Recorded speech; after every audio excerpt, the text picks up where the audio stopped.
Part 1, Part 2, Part 3, and Part 4. Now look at Part 1. Part 1.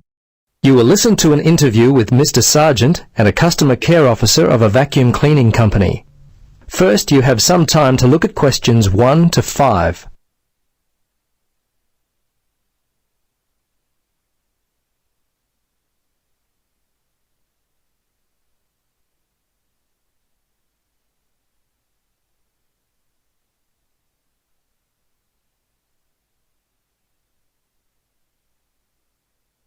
Now, listen carefully and answer questions 1 to 5. Hello. Yes, hello. It's Tom Burlinson calling from Clean It Vacuum Cleaners. Mr. Sargent, is it? Yes? I understand you recently purchased a vacuum from us. Is that correct? Yes, that's right. Well, this is simply a call to find out if you've been happy with your purchase. Our company prides itself on its after-sales service. Just because you've bought from us doesn't mean you're no longer important to us. Could you spare a few moments to answer some questions? Sure. How long will this take? Well, not long at all, Mr. Sargent. Usually only about 3 or 4 minutes. Okay. What would you like to know? Okay, great. I'll just go through the survey form and if you'll just bear with me, this shouldn't take long at all. Okay, first question. Which model did you purchase and when? Yes, it was the super cleaner. We bought it about 2 weeks ago. Let's see, it was a Monday, I think, because my wife's birthday was on the Sunday, 24th. That would make it the 25th. Yes, August the 25th. Okay. Now, do you remember the name of the salesperson? Was he worth remembering? Yes, his name was Jim. My wife and I were very impressed with him. He was a great source of information, very helpful. Great. I'll make sure that your kind words about Jim are passed on to him. Okay, now let's see. Yes. Have you purchased any other products from us this year? Oh, let's see. Of course, we bought the super cleaner. I think that's all. Well, we bought some vacuum bags with it as well. I think Daisy bought some carpet cleaner from your store back in February. That's about all, I think. I have to ask my wife about that one. She's not here at the moment. No, that's okay. Your answer will do fine. We don't have to be too picky. Okay, so how much money would you say you've spent, all told, in the store? Just an approximate amount will do fine. Wow, that's a difficult question. I don't really know. The vacuum was £150. The other stuff, I'd say around £15, I suppose. The total was around £165. But I couldn't be totally sure. It may be a bit more than that. That's fine. That's fine. Now, the next thing on my list is how would you rate the quality of the products you purchased? Good, actually. Very good. So far, we've not had any problems with the products from Clean It. Service and value have been very good. So I guess you have a loyal customer. Oh, wonderful. I'm really pleased that your experience with our company has been a positive one. Tell me, do you purchase any other items of cleaning equipment? If so, from whom? I'm very fussy about the interior of my car, you know. The seats and carpets, I found a product from Easy Clean which works well on the carpets and an air freshener from Mr. Tidy that really smells good. Apart from that, I couldn't say for sure. I think my wife buys floor cleaner from Johnson Brothers. Before you listen to the rest of the conversation, you have some time to look at questions 6 to 10.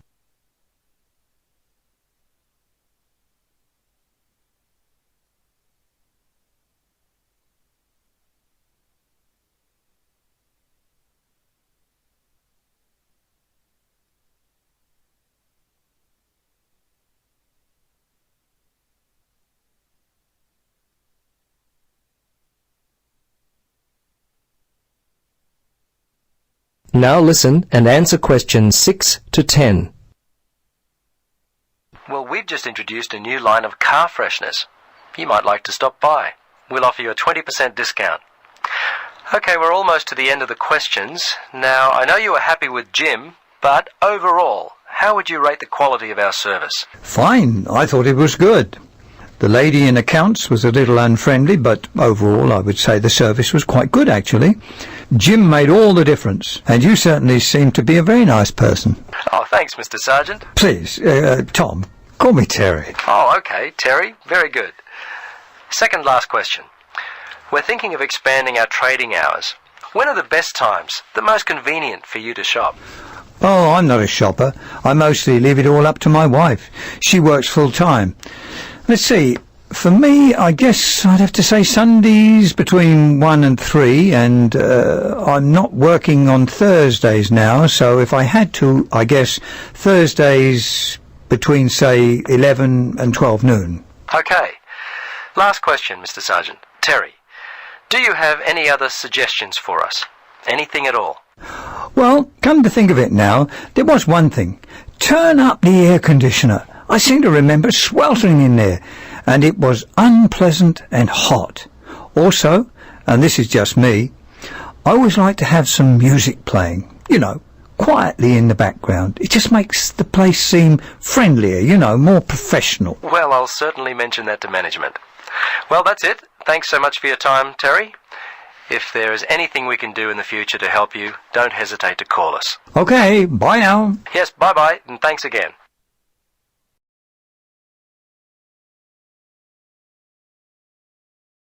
That is the end of part 1. You now have half a minute to check your answers.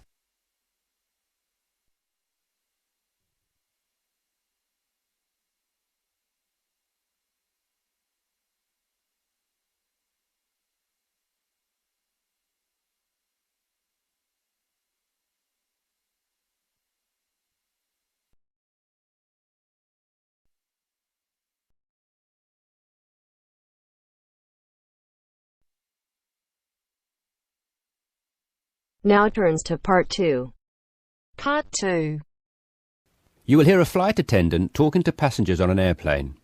First, you will have time to look at questions 11 to 15.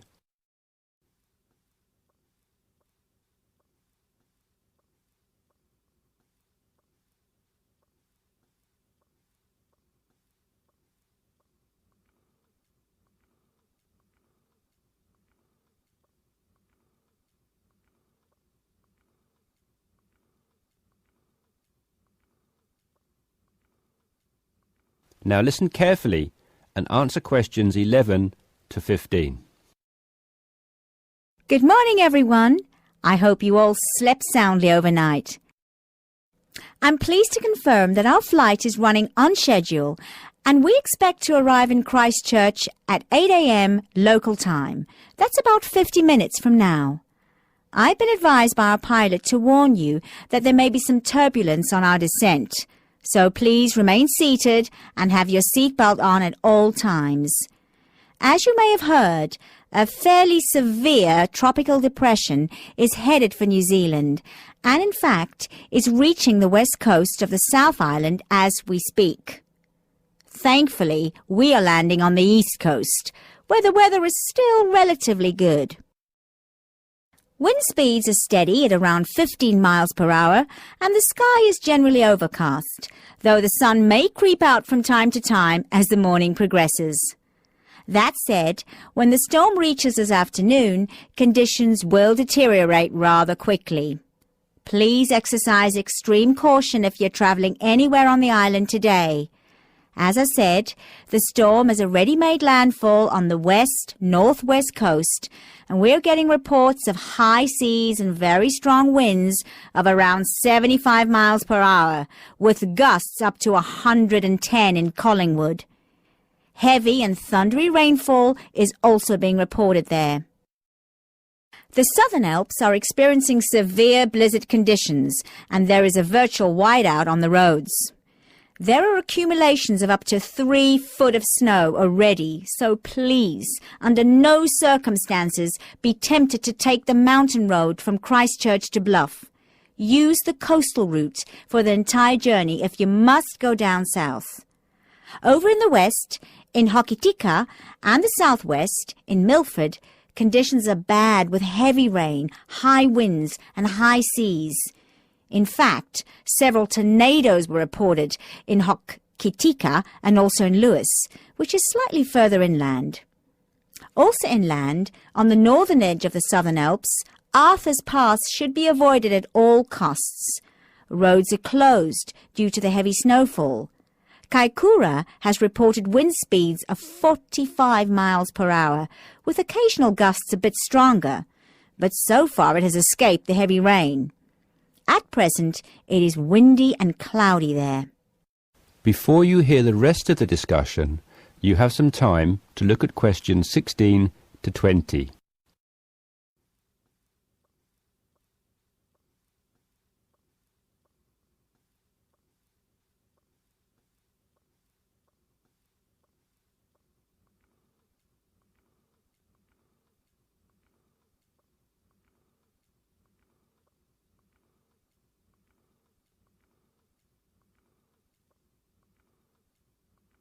Now listen and answer questions 16 to 20. Hello again, ladies and gentlemen. We should be landing in approximately 10 minutes' time. Just an update for you on the weather conditions in and around Christchurch. We expect the storm to reach us by approximately 1 p.m. Town officials are closing all roads out of town as conditions are simply going to be too dangerous, with the risk of falling trees and flying debris too high. Roads will have officially been closed for 30 minutes by the time we land at 8 a.m. Passengers whose travel plans did not entail an overnight stay in Christchurch, we would like to extend our apologies to you on behalf of the Christchurch Town Council for the inconvenience caused. However, it is in the interest of safety that these steps have been taken. Those of you without accommodation should go straight to our customer service desk at the airport, where a council official will be waiting to take you to temporary shelters in the town. Those of you who are staying in Christchurch should go to your hotel and follow the instructions of staff there. It may yet be necessary to evacuate you down to the shelters as well. This decision will be made by hotel staff who are monitoring the situation very carefully. The storm has made a direct hit on the island. The storm eye is expected to arrive in Christchurch at about 4 p.m., after which a brief period of calm will be experienced. The western wall of the storm will then hit at approximately 4:30, and the extreme winds and heavy rain should have improved by about 7 p.m. All roads will be reopened from 9 p.m. onwards. However, we're advising people to refrain from driving unless absolutely necessary, as conditions will be extremely hazardous with a risk of flooding everywhere. Flash flooding is a real danger for the valley towns of the south in particular, as mountain rivers and tributaries have already swelled to record levels. High winds have already caused massive power cuts in West Coast towns, and a string of major tornadoes have caused havoc across the Midlands. If at all possible, stay in Christchurch until tomorrow morning, when the clean-up will begin. And, above all, stay safe. That is the end of part 2. You now have half a minute to check your answers.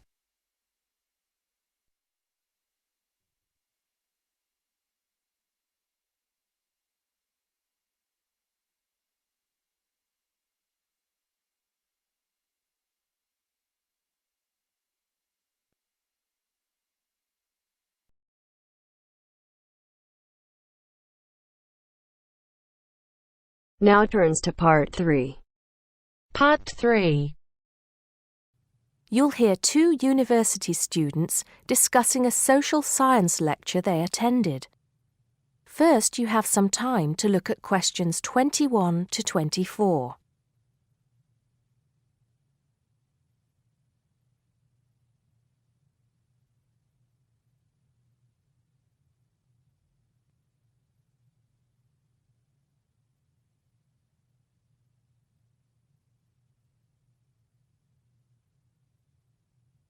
Now listen carefully and answer questions 21 to 24. Did you go to the first social science lecture yesterday? Yeah. Didn't you see me there?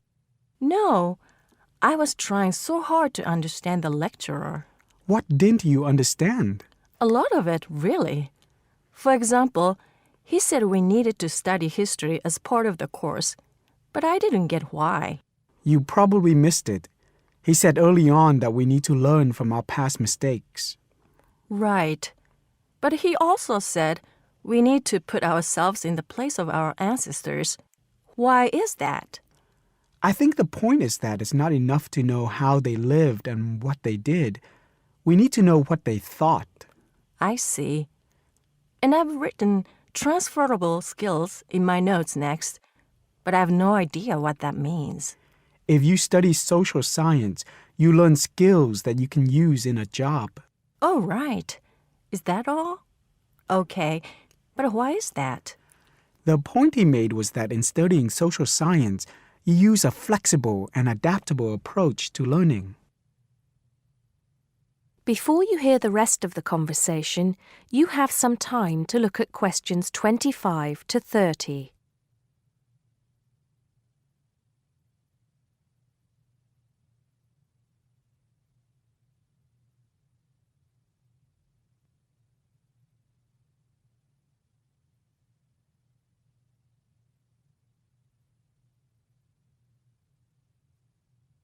Now listen and answer questions 25 to 30. He also kept mentioning all the other subjects we will need to study as part of the course. I didn't write them all down, did you? Some of them. I think I can make sense of my notes.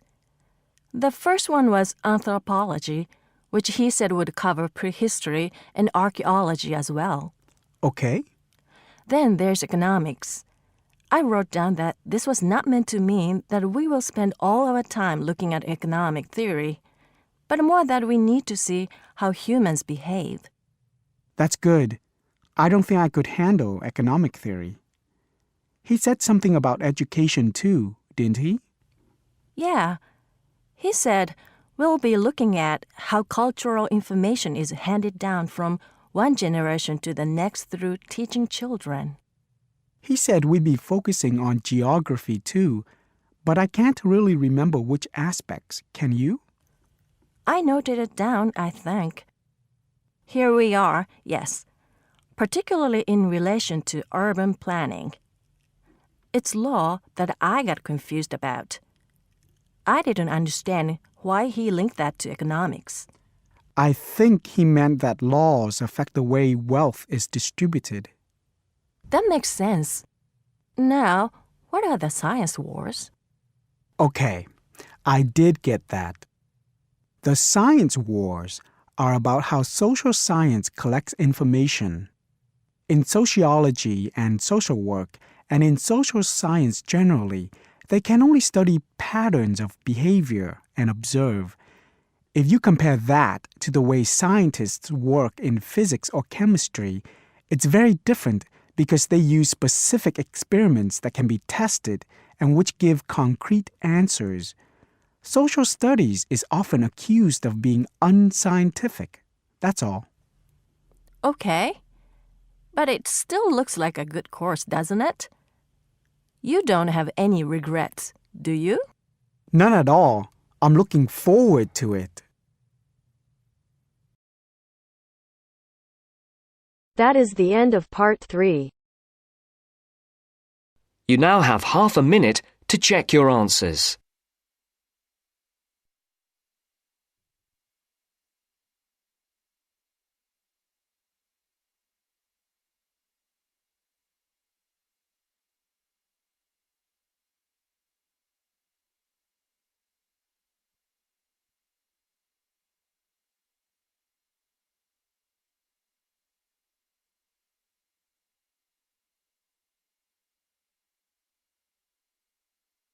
Now turns to part 4.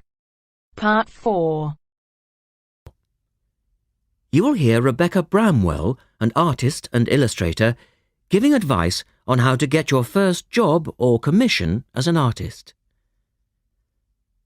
First, you have some time to look at questions 31 to 35.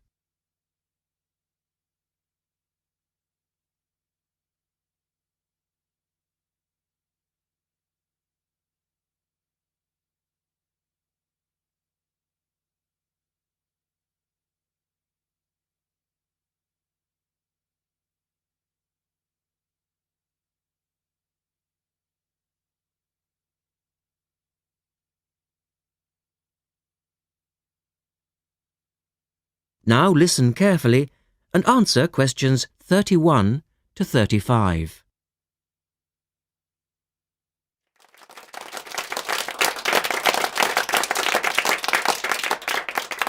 I'd like to introduce Rebecca Bramwell, an artist and illustrator who has come along today to talk to you all about getting your first job or commission as an artist. Over to you, Rebecca. Thank you for inviting me. I remember when I graduated back in 1983, I was very excited about getting my first commission.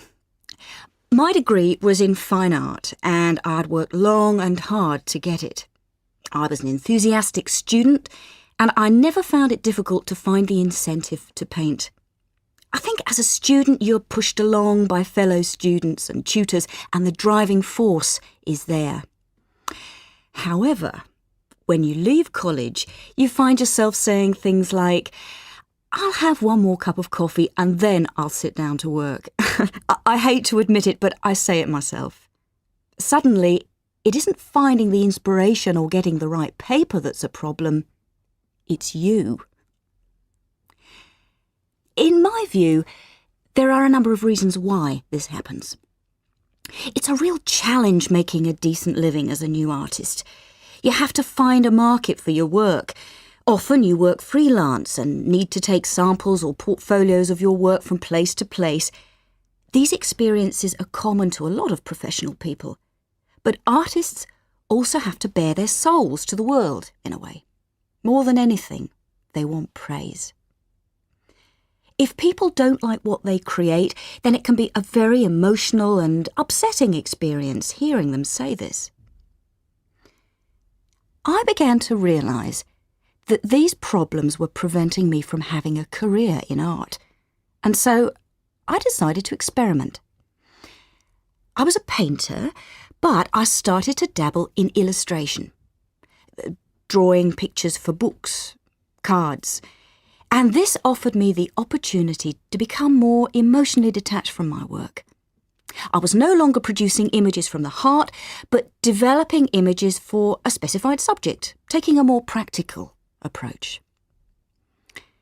I began to develop a collection of my illustrations, which I put into a portfolio and started to carry around with me to show prospective clients and employers. But it was still tricky because publishers, for example, want to know that your drawings will reproduce well in a book. But without having had any work published, it's hard to prove this. Having a wonderful portfolio or a collection of original artwork is, of course, a first step. But what most potential clients would like to see is printed artwork, and without this evidence, they tend to hold back still when it comes to offering a contract. Look at questions 36 to 40.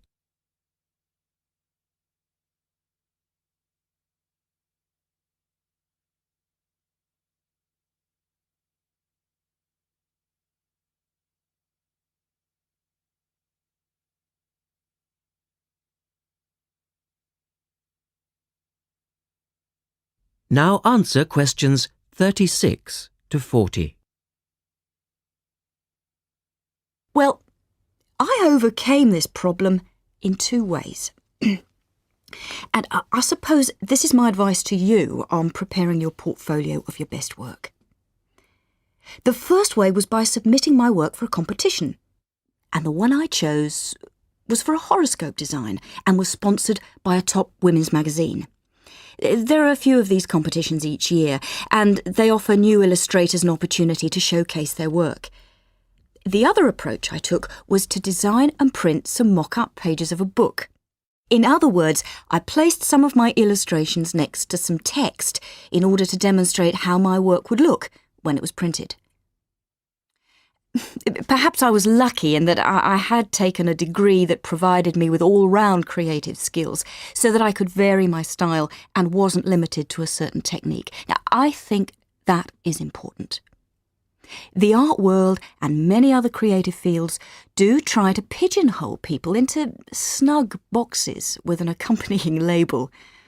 Now, I think you should try to resist this if you feel it happening to you. If you don't, You'll find it difficult to have new work accepted if you try to develop your style at a later stage in your career. Nevertheless, when you start out, and particularly when you're going for an interview, it's important not to confuse people by having a lot of different examples in your portfolio. One remedy for this is to separate your work into distinct categories. In my case, I did this by dividing my design-inspired illustrations from my paintings. It's then easier to analyse the market suited to each portfolio, such as magazines, book jackets, CD covers, etc. Working under two names is also useful, as it clarifies the different approaches and offers a distinction between them. I think it's been hard for artists to be recognised in anything other than the pigeonholes that they've been placed in. Luckily, these barriers are slowly being demolished. So I really do wish you all the very...